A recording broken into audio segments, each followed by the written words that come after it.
Right, so now that you've applied horizontal stretches to given graphs, we're going to take that and now apply a horizontal stretch to a given equation or given function. So I'll give it some information here. It says the graph of y is equal to 11x squared plus 1 is stretched horizontally by a factor of 6. You want to find the equation that describes the transformed graph. So to remind you, a graph that is being horizontally stretched is of the form y is equal to f of b times x. The key was that the b applied to the x. Okay, so that calls a horizontal stretch. So let's apply a horizontal stretch to the original functions first. So y is equal to 11 x squared plus 1 is what we are given to start with. And so we want to apply a stretch factor. So let's add in a b value there. So remember that b value applies to the x inside the function. So when you apply a horizontal stretch factor to a function, it's going to look something like this.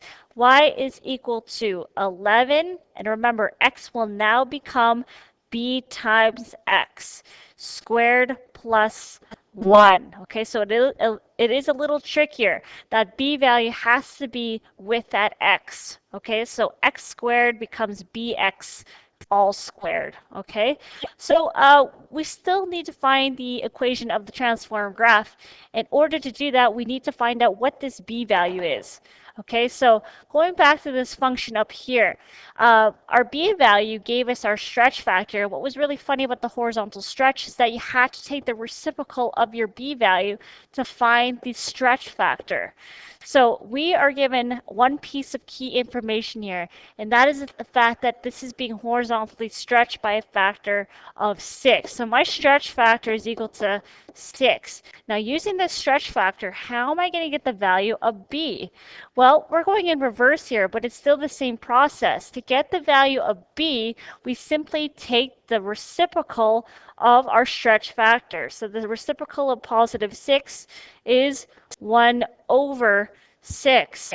So really simple here. So that's going to be the b value. Let's go ahead and plug that into the original function, or sorry, into the transform function. So we have y is equal to 11 times b, which is 1 over 6, times x times or all squared plus 1. Okay, so obviously this function is not the greatest looking. Let's go ahead and simplify this so it looks a little better. So we have y is equal to 11. 1 over 6 squared is going to give me 1 over 36.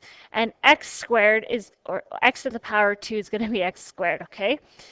Plus 1. So to get rid of the brackets here, we're going to get a final function of 11 over 36 x squared plus 1. So that represents the transform function. So yes, it is tricky. When you have a horizontal stretch factor, you have to consider the fact that you have to take the reciprocal to get the b value. And that is exactly what we did in this case.